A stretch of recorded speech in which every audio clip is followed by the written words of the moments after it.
السلام عليكم ورحمة الله وبركاته، أهلا وسهلا بيكم في فيديو جديد. النهاردة إن شاء الله معانا خفايا بيس 6 كلها. أي حاجة تخطر في بالك موجودة معانا. ازاي تلعب طبعا بالحيوانات زي ما انت قدامك كده، النعامة والبطريق والديناصور أيا كان. ازاي تجيب لبس الحارس، ازاي تجيب الأطقم كلها بتاعة الفرقة، إذا كان 3 4 أطقم 6 7 10 أطقم، بدل ما انت محتار في طقمين بس ومتعرفش تجيب الحارس.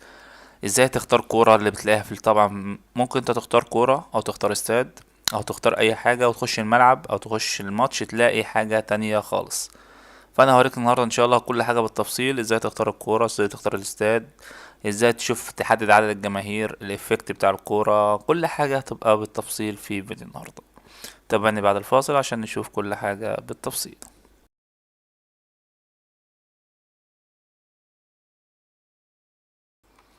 السلام عليكم ورحمة الله وبركاته. النهاردة ان شاء الله نختار كذا باتش نشتغل بيهم عشان اوريك كل حاجة بالتفصيل، والباتشات طبعا بتختلف، مش كل باتش بيبقى فيه كل حاجة. تمام، بس معظم طبعا الباتشات بتبقى فيها الملابس كتير والكور كتير والحاجات دي، بس انت متعرفش توصل لها. انا دلوقتي اخترت الاهلي والزمالك زي ما انت تشوف، ستريب 1 وستريب 2 اللي هو ايه، لبسين لكل فريق. طب ازاي اجيب الحارس زي كده؟ بدوس على زرار الدايرة او زرار اللي بيرفع الكورة. تمام، ببدل ما بين الحراسة وما بين اللبس العادي بزرار الدايرة او زرار اللي بترفع بيه. او انت بتستخدم الكيبورد برضك ممكن حرف الاي او حرف الدي على حسب ما انت مختار. عندي اليمين اللي هو السرعة والشمال اللي هو الترقيم. عندك الترقيم بيبدل لك اللي هو الاهلي الفريق اللي على شمالك. تمام، اللبس كله بقى بتاعك، شوف كام لبس تحت انت، حتى هوم اوي اوي مثلا كاف اوي فيفا، كل اللبس بتاع النادي الاهلي هتلاقيه بايه، بالترقيم. نخش على لبس نادي الزمالك هنلاقيه بالسرعة، زرار السرعة. تفضل تكتك على زرار السرعة هيجيب لك كل اللبس بتاع نادي الزمالك. نادي الزمالك طبعا اللبس بتاعه بيبقى شبه بعضه، حتى انت شايف سرد كاف زي سرد الطبيعي بتاعه.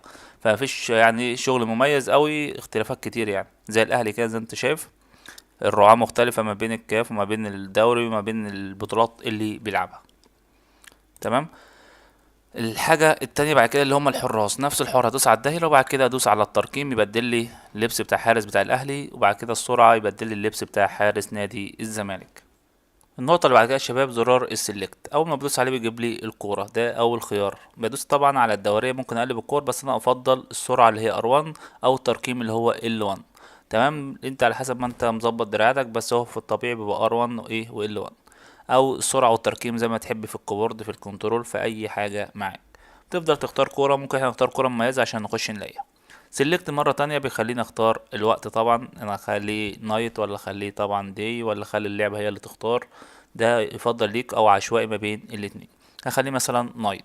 عشان هتحرك ما بين حاجة خيار والتاني طبعا بدوس على L1، R1 قصدي، او L1، اي حاجة عشان تخليني اتقدم خطوة ل R1 اللي هو السرعة، او ارجع خطوة اللي هي ال L1 بتاعة الترقيم.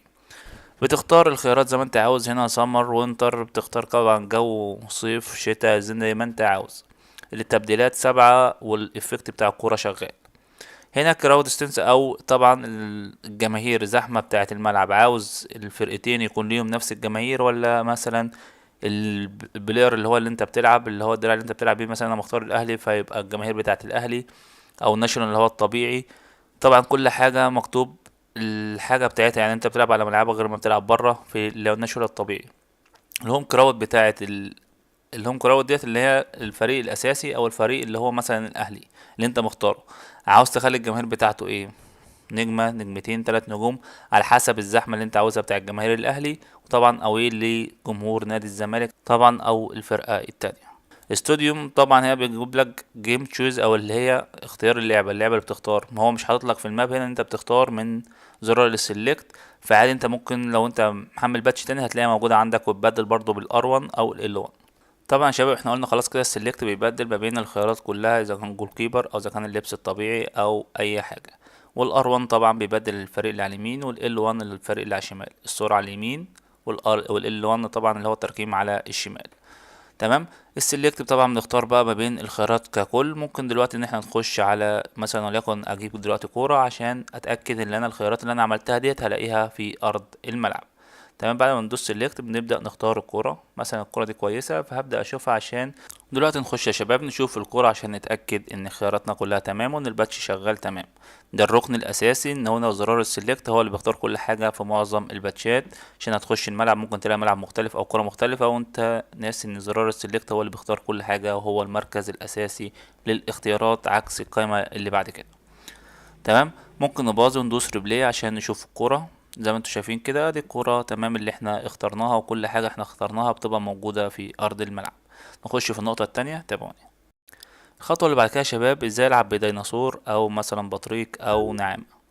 موضوع سهل وبسيط، ان انا بخش على الفرقتين ايا كان الفرقتين اللي هختارهم في بيس مثلا 6 الاصلية او الباتش، على حسب الباتش بيدعم ولا لا. بعد ما اختار الفرقتين بدوس على زرار طبعا الستارت اللي هو جنب السلكت. مثلا غالبا هيكون السبيس اللي هي المسطرة زي ما عندنا في مصر بنقول عليها. بختار طبعا ايا كان، وبعد كده بدوس على السرعة عشان اختار للفرقة التانية هيلعب بيه.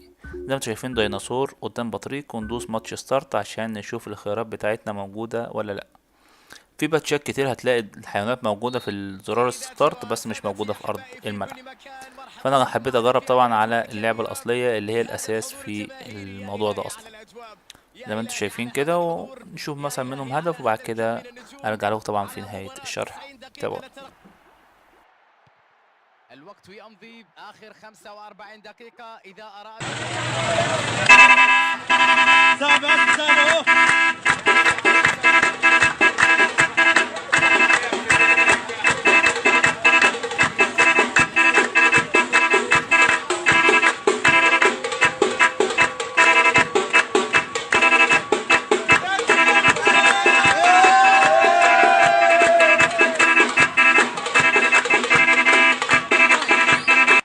لحد هنا يا شباب يكون شرحنا خلص. هتمنى تكون مقدر المجهود اللي بيتعمل والشروحات اللي بتحصل معاك في الفترة الحالية، واتمنى طبعا تسيب لايك وكومنت يليق بيك، ولو في حاجة معجبكاش يا ريت تسيبها لي تحت في التعليقات. انا القاكم في شرح جديد ان شاء الله على خير. سبحان الله بحمده، سبحان الله العظيم، لا اله الا الله والله اكبر، اللهم صل وسلم وبارك على سيدنا محمد.